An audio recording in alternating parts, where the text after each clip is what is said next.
சுற்றுக்கு ஏழாக 3 முறை 21 குண்டுகள் முழங்க தலைமகனாருக்கு இறுதி அஞ்சலி. Religious leaders standing around the grave of the former president and இதுவரை chanting their verses. நம் கண்களிலே They are waiting for the prayers. உலாவி வந்த அப்துல் கலாம் அவர்கள் நம்முடைய இதயங்களுக்கு இடம்பெயர்கிறார். Grave can be filled with the sand as per the religious tradition.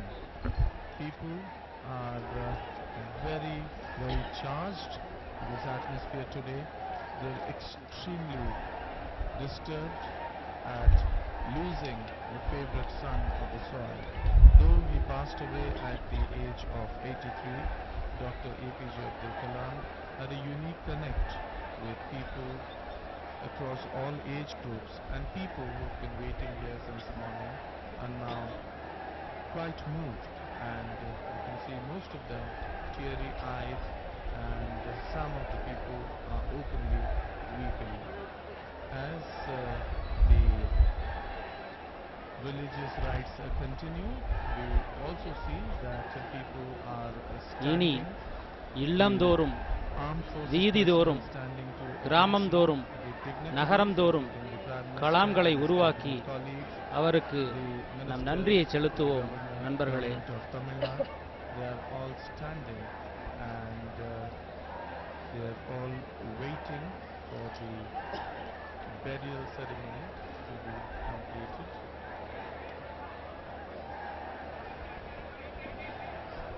दोनों हाथ उठाकर दुआ मांगते हुए बहुत सारे ऐसे चेहरे नजर आ रहे हैं, और खासतौर पर कब्र के इर्द गिर्द खड़े परिवार के सदस्य और धार्मिक गुरु जो वहां उपस्थित हैं। इस समय सबसे पहले उन्होंने दुआ मांगनी है सबने मिलकर, और अब उनके पार्थिव शरीर को कब्र के अंदर सुपुर्द खाक करने की प्रक्रिया में एक एक करके, चूंकि उसके चारों तरफ वहां परिवार के सदस्य और अन्य व्यक्ति खड़े हैं, उस प्रक्रिया के साक्षी बनने के लिए यहां हजारों की संख्या में लोग मौजूद हैं। सभी दीर्घाओं में प्रधानमंत्री सहित सभी अपने अपने स्थान पर खड़े हैं।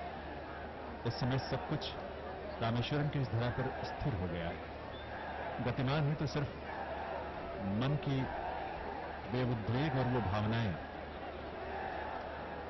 जो डॉक्टर एपीजे अब्दुल कलाम के प्रति करोड़ों व्यक्तियों के मन में रही हैं, और खासतौर पर रामेश्वरम के यहाँ के रहने वाले लोगों के मन में, क्योंकि यहाँ वो पैदा हुए, स्कूल में पढ़ाई की, यहाँ से कुछ ही दूर पर है रामनाथपुरम।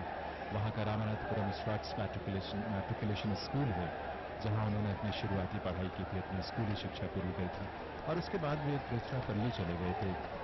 वहाँ सेंट जोसेफ्स कॉलेज में आगे की पढ़ाई के लिए उन्होंने एडमिशन लिया था, प्रवेश लिया था। परिवार के सदस्यों के साथ वहाँ शाहनवाज हुसैन साहब भी मौजूद हैं, केंद्रीय मंत्री, और अन्य व्यक्तियों के साथ चर्चा करते हुए श्री गुलाम नबी आज़ाद भी उनके बीच में ही उनके साथ हैं, और उस पूरी प्रक्रिया को, उस रीति को जिसे हम सुपुर्द खाक कहते हैं, किसी के भी जीवन का अंतिम ये वो क्रिया है जिससे एक सांसारिक यात्रा जो है वो संपन्न हो जाती है, खत्म हो जाती है। जीवन की यही रीत है।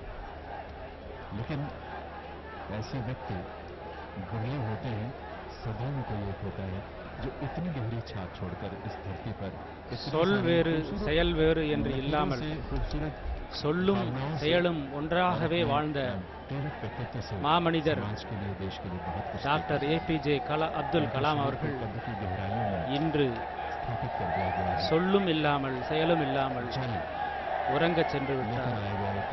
விடை கொடுப்போம் நண்பர்களே. खाक को यानी आसपास की मिट्टी को कुदाल के साथ, उसमें फावड़े के साथ उसमें डाला जाएगा, और ऊपर से जल का छिड़काव, ये अंतिम इस क्रिया की सुपुर्द खाक की क्रिया के अंतिम पड़ाव होंगे।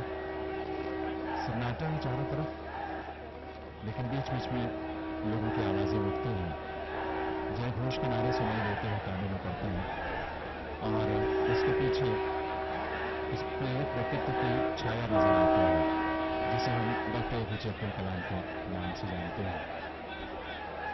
पढ़ाई के माध्यम से, शिक्षा के माध्यम से, अपने व्याख्यान से, अपने लेखन से, अपनी पुस्तकों से और अपने ज्ञान से उन्होंने दुनिया को कितना रोशन किया है, ये हर कोई जानता है, क्योंकि वो लोगों के राष्ट्रपति थे, पीपल्स प्रेसिडेंट थे, हर किसी की उन तक पहुंच थी, वे हर एक तक पहुंचने की कोशिश करते थे और उनकी ख्वाहिश होती थी कि आम से आम आदमी के साथ भी सहज भाव से, बड़े सरल भाव से मिलकर बात करके उनको कुछ दें और उनसे भी कुछ पाएं। वे भारत की सांस्कृतिक और आध्यात्मिक शक्ति के प्रतीक थे। अपने धार्मिक ग्रंथों के साथ साथ गीता का उन्होंने गहन अध्ययन किया। वीणा वादन से वो अपनी आत्मा की उत्कृष्टता के लिए प्रयास करते थे। संगीत उनके जीवन में रंग भरता था, उन्हें खुशी देता था। और कर्नाटिक म्यूजिक, कर्नाटक संगीत और साथ ही साथ हिंदुस्तानी संगीत भी उन्हें बहुत प्रिय था, शास्त्रीय संगीत। ऐसे कार्यक्रमों में पहुंचकर कलाकारों को सम्मानित करना, उन्हें प्रोत्साहित करना उनके मन को भाता था, क्योंकि वे इस बात को बहुत गहरे से महसूस करते थे कि इतनी विविधता से भरी भारत की संस्कृति है, इतनी सारी जहां भाषाएं हैं, बोलियां हैं, गीत संगीत नृत्य के प्रकार हैं, हमारे रीति रिवाज और परंपराएं हैं, वे हमारी बहुत बड़ी थाती हैं, हमारी बहुत बड़ी विरासत है। और उनको सहेज कर रखने का जो काम करते हैं वो तो कलाकार ही करते हैं। और इसीलिए कलाकारों के प्रति उनके मन में अगाध बहुत गहरा सम्मान था और हमेशा कला को भी सम्मान देते थे और कलाकारों को भी सम्मान देते थे।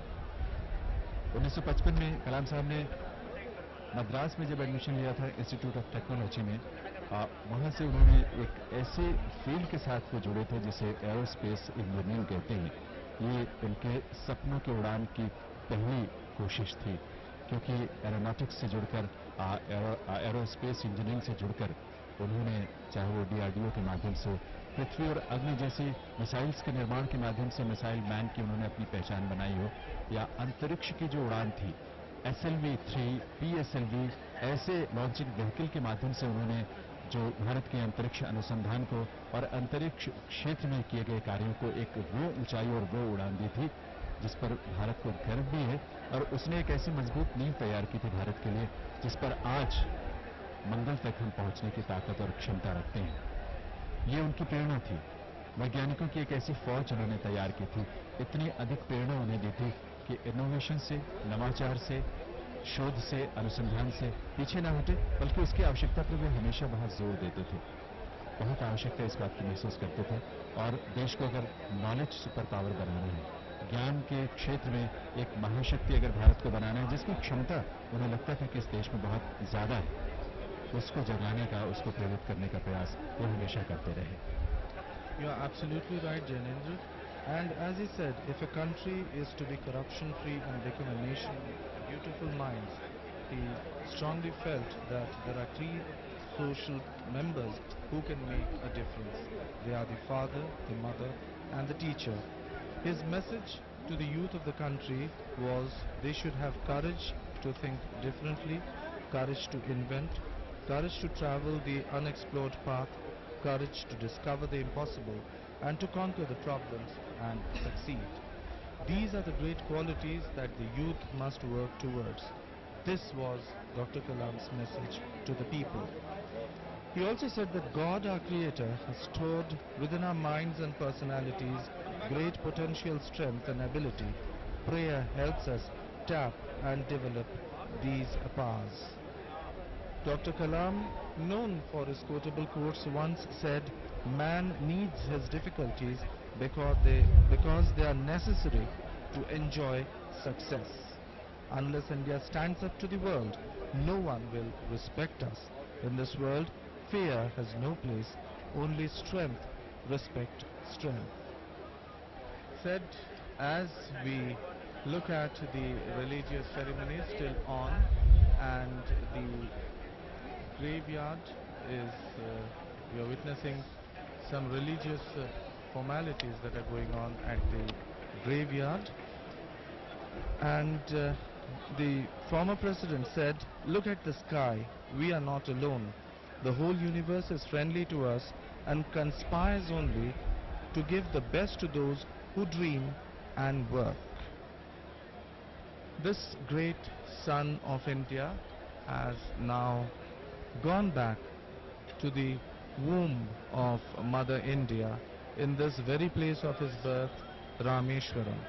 As you rightly pointed out, Jainendra, as we were coming from Madurai, we saw his school, the Schwarz School, where he went as a youngster for his matriculation studies.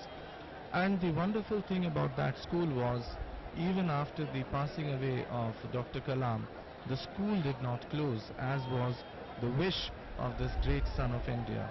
The student had their regular classes, but there was always the huge portrait there which everybody who passed through the school could see, and people could come at their convenience and pay their tribute.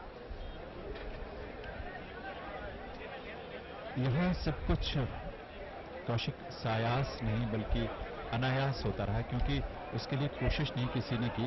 स्वाभाविक रूप से जैसे ही लोगों को पता लगा कि doctor APJ Abdul Kalam अब नहीं रहे, या उसके बाद जब ये जानकारी, ये सूचना लोगों तक पहुंचे कि डॉक्टर एपीजे अब्दुल कलाम का पार्थिव शरीर लेकर அறிவாளும் வெல்லலாம், रामेश्वरम आया जा रहा है, அன்பாலும் வெல்லலாம், परिवार की इच्छा के பணிவாலும் अनुसार வெல்லலாம் जो என்று अंतिम संस्कार है, உலக वो श्री மக்களின் रामेश्वरम இதயத்தை के எல்லாம் வென்ற हाँ। பெருமகனார் तो यहाँ ஓய்வு के பெற்றார். तमाम, चाहे वो स्कूली बच्चे கனியும் हों, தந்து शिक्षक हों, समाज के लोग நிழலும் हों, தந்து अलग-अलग समुदायों के நடுவூர் लोग हों, பழுத்த सभी अपने-अपने ढंग से அந்த उनके प्रति மாபெரும் अपनी மரம் श्रद्धासुमन अर्पित करते हैं। வீழ்ந்து விட்டது. कल का दिन நண்பர்களே, हम जहाँ से भी அவருக்கு रामेश्वरम பிரியா शहर விடை में या கொடுப்போம். कस्बों के बीच से या सड़क से गुजरे हैं, बहुत बार ऐसे सामना हुआ, ऐसे समुदायों से, ऐसे लोगों से, ऐसे ग्रुप्स के साथ, जहाँ किसी में स्कूली बच्चों का समूह प्रभात फेरियों के रूप में प्रभात फेरी लेकर डॉक्टर एपीजे अब्दुल कलाम के विशाल चित्र के साथ उनके संदेशों को प्रसारित करते हुए, प्रचारित करते हुए आगे बढ़ रहा था। इस समय आगे बढ़ते हुए सभी जो मिट्टी है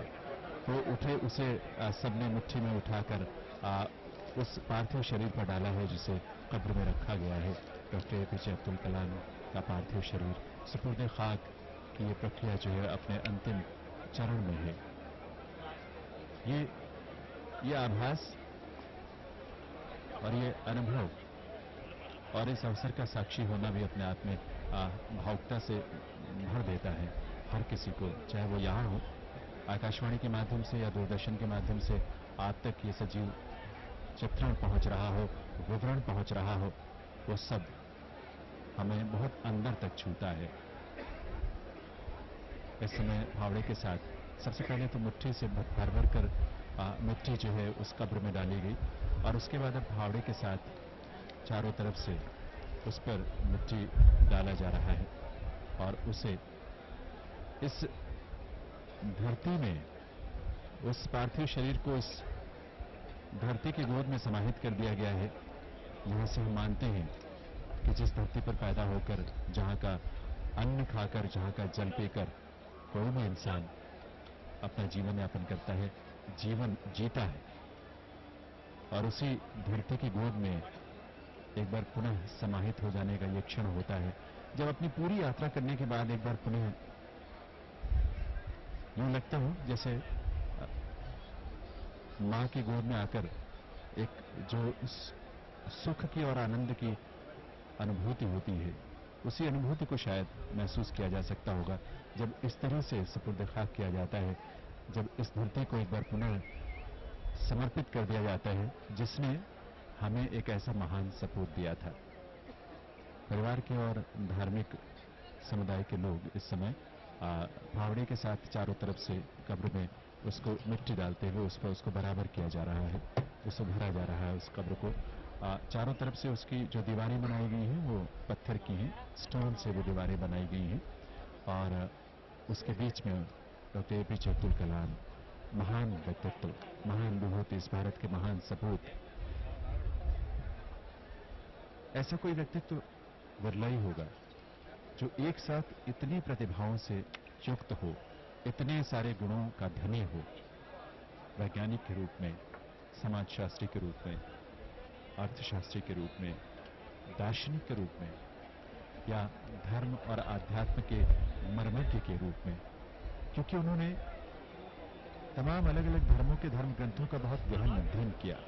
जीवन के मर्म को समझने के लिए ये उनको एक मौलिक आवश्यकता इसकी महसूस हुई थी, और इसीलिए भारतीय संस्कृति को ही अपना धर्म मानकर, भारतीय होने के गौरव को धारण करके इस भारत के लिए बहुत कुछ करने की आकांक्षा और अभिलाषा लिए हुए पूरा जीवन जिस व्यक्तित्व और जिस विभूति ने समर्पित किया, ऐसे डॉक्टर एपीजे अब्दुल कलाम अपना शरीर त्याग चुके हैं, लेकिन उनकी आत्मा, उनके विचार, उनका दर्शन, उनका अध्यात्म हम सबके मन में रहेगा, हम सबके आसपास फिजाओं में गूंजेगा, देश की इस मिट्टी में जिंदा रहेगा और यहाँ के जल में, यहाँ के वायु में, यहाँ के पानी में। इस समय श्री नरेंद्र मोदी, माननीय प्रधानमंत्री, अपने दीर्घा से, अपने स्थान से उठकर एक बार पुनः उस स्थल की तरफ आते हुए जहां परिवार के सदस्य बैठे हुए हैं, डॉक्टर एपीजे अब्दुल कलाम के बड़े भाई, परिवार के सबसे वरिष्ठ सदस्य, 96 वर्षीय के बड़े भाई, एक बार पुनः யாதும் ஊரே யாவரும் छुपकर கேளிர் नमन किया है, என்று கணியன் सबको हाथ जोड़कर பூங்குன்றனார் सबका அன்று अभिवादन किया சொன்னார். है। इस भावुक क्षण அது में இந்த நூற்றாண்டில் நாம் यहाँ பார்க்கிற நிகழ்ச்சியாக सबका இது अभिवादन करने के மாறிவிட்டது. बाद अब माननीय प्रधानमंत्री அப்துல் கலாம் परिवार அவர்களுடைய के अन्य பூத सदस्यों உடலை से ஏந்திய मिलते हुए चर्चा करते हुए, இந்த மண் जबकि इधर நமக்கெல்லாம் खंडन இனி पर தங்க மண். जो परिवार இது के வெறும் अन्य மண்ணல்ல. सदस्य हैं, रिश्तेदार हैं, वो भावों से மண்ணாகி मिट्टी जो है वो போவதுதான் खत्म करते வாழ்க்கை हुए என்கிற उसे வெறும் बराबर தத்துவத்தை करते हुए, சொல்லுவது அல்ல, प्रधानमंत्री महोदय மண்ணை மாணிக்கமாக்க முடியும் இளைஞர்கள் முயன்றால் என்ற ஒரு பெரிய தத்துவத்தை உதிர்த்துவிட்டு சென்ற எங்கள் அப்துல் கலாம் வாழ்ந்த பூமியில். लेकिन उससे पहले நண்பர்களே, एक बार पुनः अपने दीर्घा இப்பொழுது में பாரத और பிரதமர் அவர்கள் वहां आकर वे कुछ पल के लिए रुके हैं, अभी மீண்டும்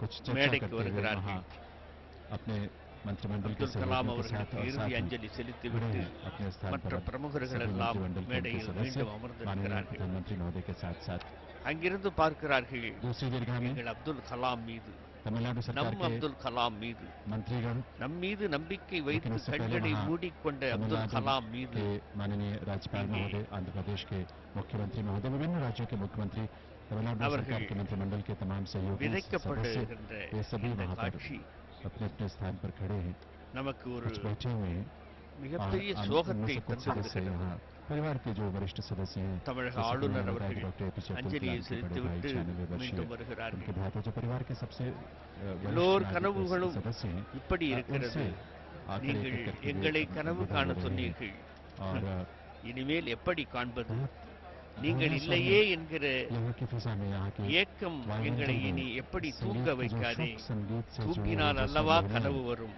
இனி எங்களுக்கு ஏது தூக்கம் वे என்று सचमुच கேட்கிற இந்த கேள்விக்கு भावों के उस பதில் என்ன उतरेक को சொல்வது என்று जगाते हैं, தெரியாமல் भावों के उस उद्वेग को எல்லோரும் जगाते हैं முடங்கி போய் और भाव के நிற்கிறார்கள். उस गहराई में अपने भावनाओं மலரும் के நினைவுகளை और हृदय के எல்லாம் अंतरतम மடக்கி गहराइयों में வைத்துக் கொண்டு நிற்கிறார்கள்.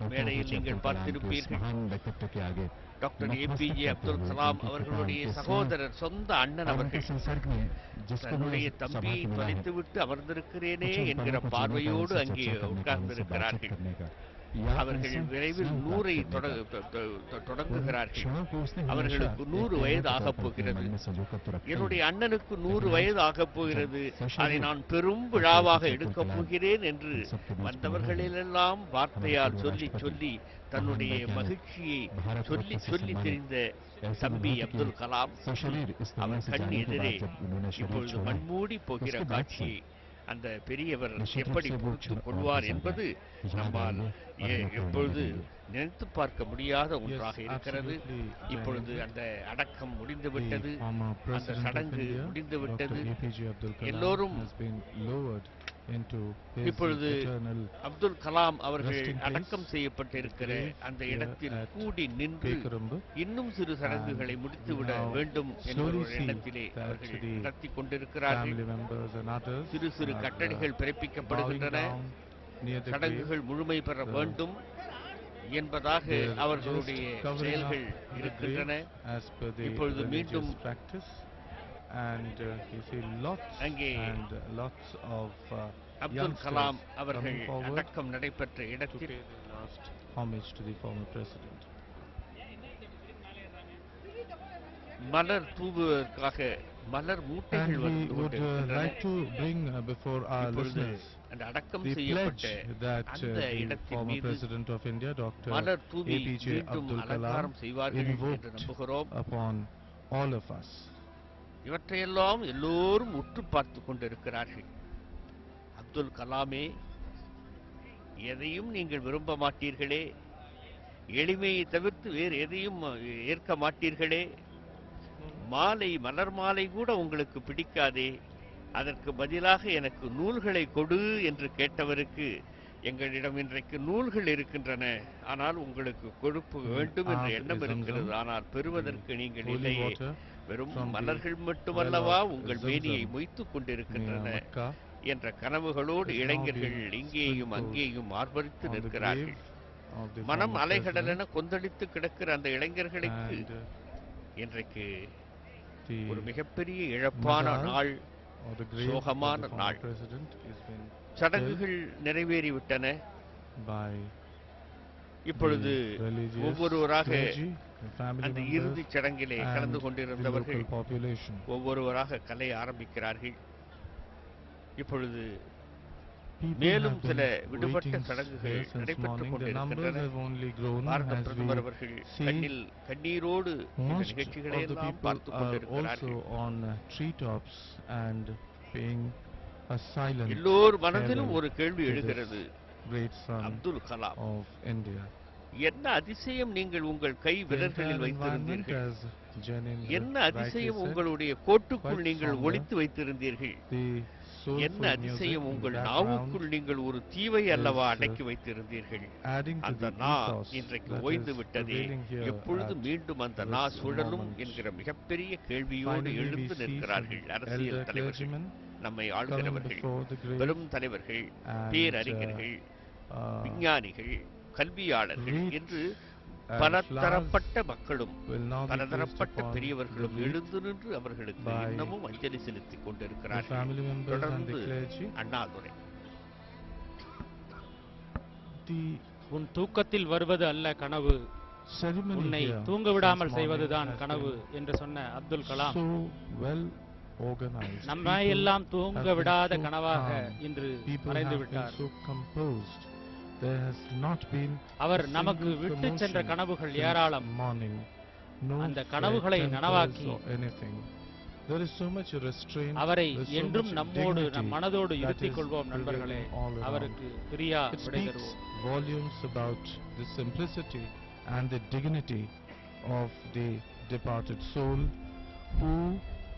Was deeply revered and loved by people not only in India but abroad also. The dua or salutation for the departed soul is now being read by the family members and members of the local clergy to give the departed soul eternal peace. ஒரு அப்துல் கலாம் கொடுத்தாய், நாங்கள் இந்தியாவை மாற்றிக்கொண்டே இருந்தோம், எங்களுக்கு இன்னமும் 1000 அப்துல் கலாம் கொடுங்கள் என்றல்லவா இவர்கள் பிரார்த்தனை நமக்குள் ஒரு கேள்வியை எழுப்புகிறது, ஒரு பதிலை எழுப்புகிறது, ஒரு சிந்தனையை எழுப்புகிறது. இறைவா, அப்துல் கலாமை அளித்த பெரியோனே, உங்களுக்கு எங்கள் நன்றி என்பதாக இந்த அடக்க விழா, இந்த இறுதிச் சடங்கு இப்படி கேட்கிறது. அப்துல் கலாம், जिस स्नेह के साथ और जो सम्मान और जो सद्भाव और जो सहृदय था अब्दुल कलाम मिलती थी, वो पल हमेशा और ऐसे ही पिछले दिनों की बात है, एक आकाशवाणी के लिए आखिरी रिकॉर्डिंग उनके जब की जानी थी, आकाशवाणी की टीम, हमारी टीम जब उनके पास पहुंची थी, रिकॉर्डिंग के बाद उन्होंने हमेशा की तरह जैसा वो हर इस बात की कोशिश करते हैं और करते हैं, उन्होंने शपथ दिलवाई। हम सब जो वहाँ मौजूद थे उन सब ने ये शपथ ली। सिर्फ शब्दों तक सीमित नहीं है, क्योंकि उन शब्दों के पीछे இந்த தங்கச்சி மடத்தினுடைய மணல் மீதும் வரப்பு மீதும் வாய்க்கால் மீதும் பாம்பன் பாலம் மீதும் அங்கேயும் இங்கேயும் அலைந்து திரிந்தவனே, இன்றைக்கு உன் கால்களை அல்லவா நீ மடக்கிக் கொண்டு படுத்திருக்கிறாய். எங்கே இறைவன்? இந்த அப்துல் கலாம் அவர்கள் இப்படி இருக்கிற காட்சி ஏன் தருகிறாய் இறைவா என்று ஒரு சாரார் அப்படி கொடுத்த அப்துல் கலாமை போன்ற அறிஞர்களை கொடுத்த இந்தியாவிற்கு, உலகத்திற்கு கொடுத்த ராமேஸ்வரமே உனக்கு ஒரு நன்றி என்று ஒரு சாராரும், இளைஞர்கள் இனி யாருடைய தோள்களில் நாங்கள் ஏறி சவாரி செய்வோம், யாருடைய கைகளை பிடித்துக் கொண்டு நாங்கள் நடப்போம், யாரிடம் எங்களுக்கு ஐயம் வந்தால் எங்கள் சந்தேகத்தை தீர்த்துக் கொள்வோம், யார் எங்கே இருக்கிறார், யார் காட்டாமல் சென்று விட்டீர்களே எங்கள் கலாம் தாத்தா என்று மாணவர்களும் மாணவிகளும் அழுகிற காட்சி நேற்று முதல் நாங்கள் பார்த்து கொண்டிருக்கிறோம். கலாம் தாத்தாவை பார்க்க வேண்டும் என்று கண்ணில் நீர் மூழ்கி அப்படி அழுது கொண்டு ஒரு சிறுமி அங்கே கேட்கிற காட்சியெல்லாம் எங்களை நெருட செய்தது. இதோ மத்திய அமைச்சர் அவர்களும் பிரதமர் அவர்களும் தன்னுடைய கலாம் அவர்களுக்கு இறுதி அஞ்சலியை செலுத்துகிறார்கள். இப்பொழுது சடங்கினுடைய இறுதி கட்டம். सैन्य अधिकारी और सैन्य कर्मी और हमारे संयुक्त जो सेना की तीनों टुकड़ियों की संयुक्त गारद है, सावधान अपने अपने स्थान पर खड़े हैं, लेकिन हर एक दिल से दुआ है, हर एक हाथ जुड़े हुए हैं, हर एक व्यक्ति के हाथ उठे हुए हैं हवा में दुआ के लिए, प्रार्थना के लिए। और जो भी सर्वशक्तिमान सत्ता है जो इस दुनिया को चलाती है, यह दुआ तो एक भारतवासी के रूप में हमेशा मन में रहेगी कि ऐसे महान सपूत इस धरा पर बार बार जन्म लें जो हमारे जीवन को प्रेरित कर सके, इस देश के आगे बढ़ाने का जो सपना है उसे हकीकत में बदलने का रास्ता दिखा सके। डॉक्टर एपीजे अब्दुल कलाम एक ऐसे ही महान विभूति थे, एक ऐसे ही महान व्यक्तित्व थे। रामेश्वरम एक छोटी सी जगह सुदूर दक्षिण में, भारत के सुदूर कोने में, और रामेश्वरम के पश्चिमी दिशा में लगभग शहर से 5 किलोमीटर की दूरी पर ये पकरुम का मैदान, इसी मैदान में आज इस देश के महान सपूत डॉक्टर एपीजे अब्दुल कलाम को अंतिम विदाई दी गई, सुपुर्द खाक किया गया उन्हें।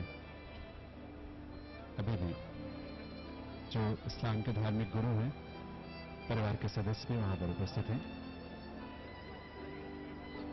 दोनों हाथ उठाए हुए दुआ मांग रहे हैं अपनी भावनाओं को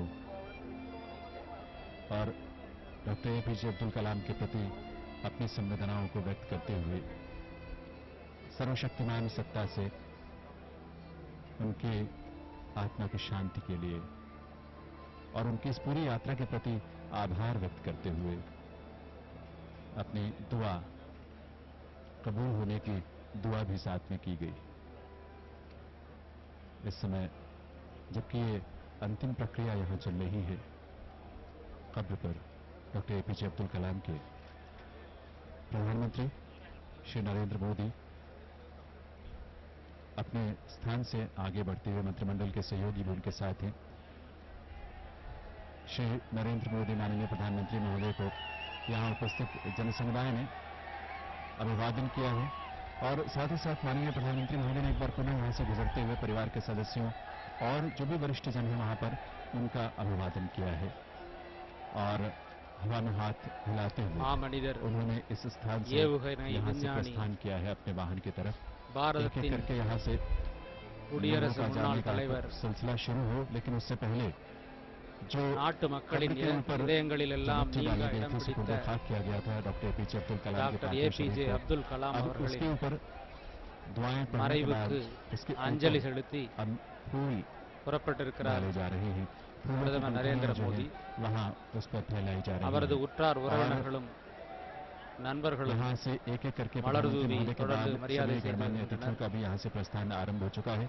सेना के तीनों टुकड़ों की जो संयुक्त गारद है वो भी यहाँ से प्रस्थान कर रही है, लेकिन हमें एहसास है इस बात का कि यहाँ जो लाखों की संख्या में जनसमुदाय उपस्थित है वे निश्चित रूप से सहज भाव से यहाँ से जा न सकेंगे, क्योंकि முப்படை வீரர்களுடைய பக்கம் वे यहाँ जुड़कर आए हैं। அவர்களுடைய பொறுப்பில் இருந்த அப்துல் கலாம் அவர்கள் यहाँ की हवाओं से और फिजाओं से बांध कर रखेंगे। அவர்களுடைய பூத உடல் ऐसे प्रेरक व्यक्तित्व जिन्होंने देश को அவர்களுடைய உறவினர்களிடம் ஒப்படைக்கப்பட்டு वैज्ञानिक के रूप में அப்படி உறவினர்களிடம் ஒப்படைக்கப்பட்ட அந்த பூத உடல் अंतिम विदाई में आकाशवाणी மண்ணிடம் ஒப்படைக்கப்பட்டு அப்படி மண்ணிடம் ஒப்படைக்கப்பட்ட அவரின் பூத உடல் நம் மனதிடம் ஒப்படைக்கப்பட்டு उनके उन सपनों को साकार करने की कोशिश करेंगे जो सपने हम दिन में देख सकें और जो सपने हमें सोने ना दें।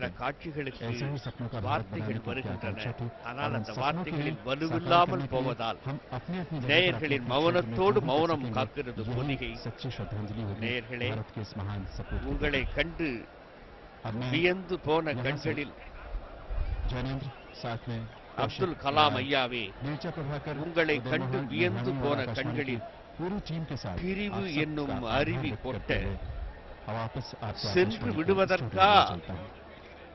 சென்று விடுவதற்கா இங்கு பிறந்தீர்கள்?